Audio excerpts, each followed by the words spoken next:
하종관 교수의 한국사의 노동 바로 이해하기 2강 노동 교육의 필요성에 대해서 알아보겠습니다. 노동 문제 좀 제대로 가르치자 학교에서 전 이런 주장을 거의 40년 가까이 지금 하고 있는데요. 이러한 조사 연구 보고서들을 보니까 다른 나라들은 어릴 때부터 학교에서 노동 교육을 철저히 실시하고 있습니다. 프랑스 초중등학교에는 필수 과목으로 시민교육이 있는데 가장 중요한 내용은 노동교육입니다. 초등학교 중급과정 교과서를 보면요. 대단원 1 노동 권리 아래에 소단원으로 일할 수 있는 권리, 일할 때 권리 항목이 있습니다. 일할 수 있는 권리는 취업할 권리를 의미하고 일할 때 권리는 취업한 뒤에 직장에서 가져야 할 권리를 가르친다는 거죠. 최근 한국사회에 도입된 민주시민 과목은 프랑스 시민교육 등 선진국 교육 내용을 참고했다고 볼 수 있습니다. 한국사회도 몇 년 전부터 조금씩 이런 과목이 도입되기 시작했거든요. 이 교육 자료는 프랑스의 그 10살 아동에게 노동조합 설명해주는 교육 자료인데요. 제 강의 들었던 청년이 이제 프랑스에 가 있으면서 이런 게 있더라고요. 그래서 번역해서 보냈습니다. 그래서 잠깐 보겠습니다. C'est quoi un syndicat? C'est un groupe de personnes qui défendent leurs intérêts professionnels. Les syndicats agissent par exemple pour obtenir de meilleurs salaires ou de meilleures conditions de travail. Dans le passé, les syndicats ont permis de grands progrès comme l'interdiction du travail des enfants ou la possibilité de se reposer le dimanche. Il existe des syndicats dans des branches professionnelles précises comme les cheminots, les patrons, les professeurs, les agriculteurs, les étudiants. Certains ont des missions plus larges et défendent les intérêts de tous les employés. C'est le cas notamment de Force ouvrière, de la CFDT ou de la CGT. Ces syndicats discutent avec les chefs d'entreprise pour signer des accords, par exemple sur l'accueil des travailleurs handicapés. Dans la plupart des entreprises, le délégué syndical représente le personnel et défend les positions de son syndicat. Les syndicats discutent aussi avec le gouvernement sur des projets de loi sur le travail. En France, tout le monde a le droit d'appartenir à un syndicat, mais là pourtant, les syndicats sont très puissants. Ils sont capables d'organiser des manifestations ou des grèves qui peuvent bloquer de nombreuses entreprises. Le syndicalisme, les Français seraient sans doute moins payés et ils travailleraient dans des conditions bien plus pénibles.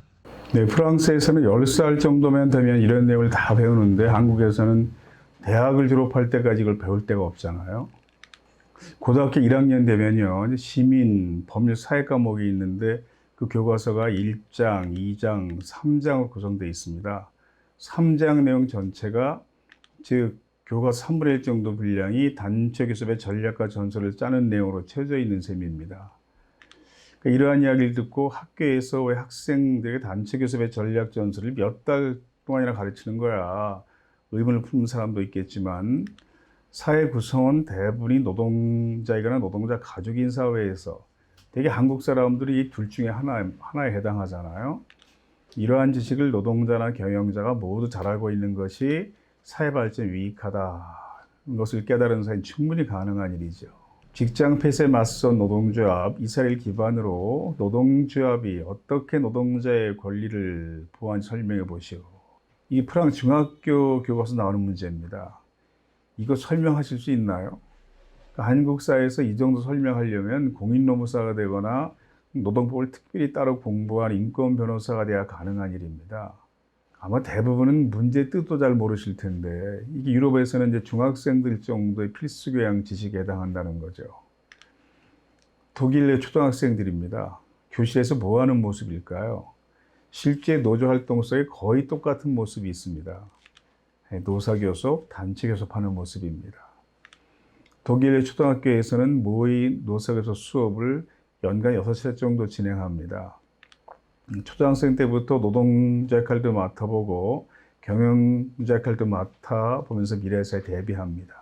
나중에 노동자가 되거나 경영자가 될 테니까 한국 사회에서는 거의 대부분 노동자가 되지만 또 거의 대부분 경영자가 될 줄 알고 잘하잖아요. 다 그렇게 가르치고 독일의 초등학교에서는 노동자 간부 역할을 진짜 학생들이 압도적으로 많아서 경영자 대표 역할 맡은 학생이 항상 부족하다는 거죠. 독일에 직접 연수 가서 보고 온 선생님들 얘기를 들어보니까 어떤 학급은 한 명 빼고 다 노동자 간부 역할을 신청하더랍니다. 그럼 그 한 명은 나중에 부모의 가업을 물려받아 학생 한 명 빼고는 다. 독일 교과서의 한 페이지의 일부만 보겠습니다. 학교에서 어떤 내용까지 가르칠까요? 동맹을 형성하고 편지나 요구서를 작성하고 서명운동을 전개하고 항의문건을 작성하고 플래카드나 벽보를 만들고 협약을 체결하고 대중매체, 즉 언론과 인터뷰하고 연설문을 작성한다. 이런 내용까지 다 가르칩니다. 이게 교과서에 나오는 내용입니다. 그러니까 한국 사회에서는 이런 이야기를 듣고 학교에서 학생들의 데모하는 기술을 가르치고 있네. 걱정하는 사람도 있겠지만 이걸 왜 가르치겠습니까? 사회 전체 위익하기 때문이죠.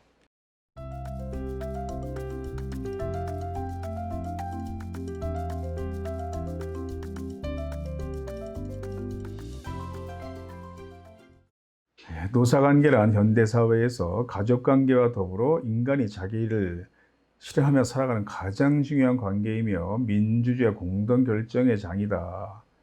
사실 독일 중등 사회과 교과서 나오는 말인데 이게 맞는 얘기죠. 요즘 직장인들은 가정에서 보내는 시간보다 직장에서 보내는 시간이 훨씬 더 많은 경우도 많습니다. 그리고 가정에서 보내는 시간은 뭐 사실 잠자는 시간 빼면 별로 없는 경우도 많아요. 즉 직장에서의 노사 관계가 삶의 질을 결정하는 굉장히 중요한 변수가 될 수 있다는 거죠. 영국에서는 이제 왼쪽 위에 보면 유니언인데 스쿨이라고 되어 있습니다. 노동조합이 학교 안으로 뭐 그런 뜻입니다. 영국 모든 지역에서 노동자 간부들이 학교에 들어가서 노동교육을 하는데 이것이 중학교에서부터 필수 과목입니다. 근데 초등학교도 대부분 선택해서 한다고 그러더라고요. 제가 시간 관계상 다른 나라 이해 가는 설명을 전부 생략했는데 한국처럼 학교에서 노동교육하지 않은 나라는 거의 없습니다. 일본도 미국도 다 가르치거든요. 저 같은 사람들은 경제신문은 아예 언론으로 인정하지 않습니다. 지나치게 경영자 입장을 대변하기 때문에. 근데 헤럴드 경제라는 신문이 추석 연휴에 세계 노동교육이라는 기획개설을 계속 올린 적이 있습니다. 알고 보니까 이 기사 쓰는 기자가 이 언론사의 노동조합 만들고 위원장을 맡은 사람이었고 우리 성공회대학교 노동아카데미 수강생이었습니다. 첫 번째 기사에 이런 댓글이 달렸습니다. 미국도 노동자의 권리를 철저히 교육합니다. 인구의 90% 이상은 의뢰치에서 자신의 권리를 보장받아야 하는데 우리나라는 마치 모두가 경영의 이거리가 되는 양 기업 진입장을 가르치죠. 미국에 살고 있거나 뭐 살았던 사람이겠죠. 제가 방학에 교사 연수를 몇 차례 했습니다. 제 강의 들었던 울산 지역에서 오신 선생님이 강의에 대한 소감을 SNS에 올리셨는데 그 내용 중에 일부를 소개해 드리겠습니다. 18년 일했지만 제자 중에 과학자, 변호사, 의사가 된 친구는 아직 없거나 소식을 듣지 못했습니다. 그 꿈을 꾸었던 친구들은 좌절감을 맛보며 현 직장에 다니고 있겠죠. 이거 누가 잘못한 걸까요? 제 잘못이죠. 나를 거쳐간 제자 중 90%는 노동자로 살아갈 텐데 나는 왜 그동안 관리자로서 필요한 역량만 강조했을까? 상당히 공감 가는 글이었습니다. 그러니까 우리 사회에서는 일단 꿈이라도 크게 가져야 그 절반이라도 된다. 그래서 큰 꿈을 갖게 하잖아요. 근데 그렇게 가르치면 그 목적을 이루지 못한 99.9%의 사람들은 남은 평생을 그냥 루저처럼 사는 겁니다. 자존감 전혀 없이. 작은 결론, 학교에서 노동교육을 할 필요가 있다는 거죠. 그동안 학교가 하지 않았으니까 학교 박단체가 주로 많이 했습니다. 이 사진은 어느 도시의 그 지역 아동센터 연합, 공부방 연합에서 마련한 노동 강좌인데요. 한 2, 3년 전부터 학교 안으로 조금씩 들어오기 시작한 거죠. 이런 노동 교육이. 그래서 한국 사회에서도 학교 밖 청소년 단체가 주로 많이 하다가 어느 도시의 학교 밖 청소년 단체입니다. 여러 학교 학생들이 모여서 활동하는 학교 안으로 조금씩 들어오기 시작하고 있는 겁니다. 우리 사회 잠시 노동교육을 하는 방향으로 변하고 있습니다. 다른 나라들이 이런 교육하고 있다고 그랬잖아요. 이 교재는 2011년에 만든 광주교육청이 만들었던 한국 최초의 노동교육 교재입니다. 그 뒤에 서울특별시도 만들고 전북교육청에서도 만들고 청소년 노동교육 교재를 많이 만들었고요. 경기도 교육청엔 김상규 교육감이 있을 때 민주주의 과목을 도입했고 그 교과서를 만들었습니다. 왼쪽부터 초등학교 3, 4학년, 5, 6학년, 중학교, 고등학교용 교과서인데 이 교과서에 노동 단원이 2단원씩 다 들어가 있습니다. 그래서 집필자들이 제 연구실 모여서 회의도 여러 번 했습니다. 경기도 교육청이 좀 다른 데 것보다 빨라서 이 노동교육 표준 교재를 만들었어요. 그래서 초등학교, 중학교, 고등학교용 표준 교재도 나와 있습니다.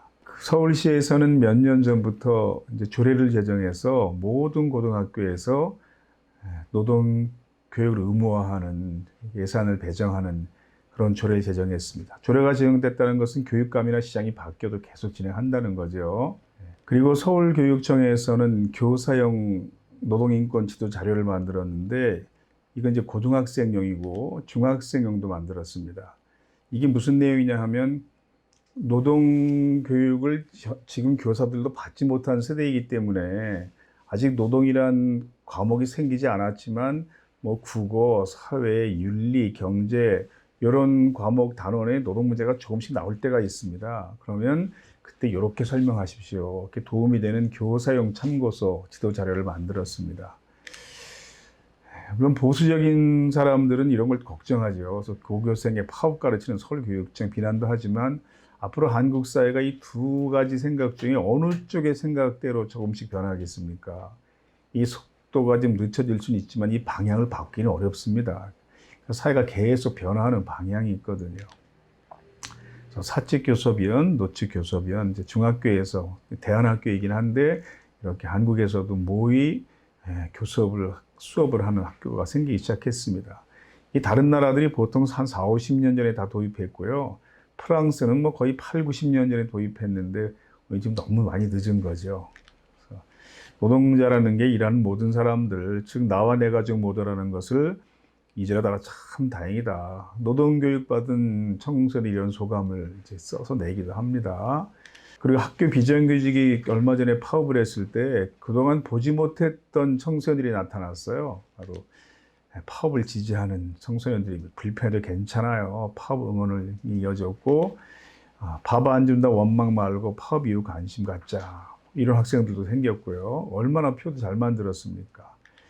초등학생도 뉴스에 나와서 좀 불편한 점은 있었는데 급식을 만들어주는 어머니들께서 파업을 하는 이유도 있는 거니까 기분이 나쁘진 않았어요. 아주 야무지게 얘기하더라고요. 그러니까 사회가 조금씩 변화하고 있는 거죠.